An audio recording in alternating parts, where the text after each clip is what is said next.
the pole that I just did. But anyway, I'm just making a little small there now for it.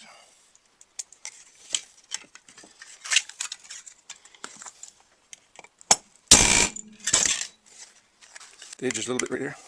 Don't want no sharp edges on that. Okay, so this way to do it, slides in there. No need to just for deflect air around my saw, actually.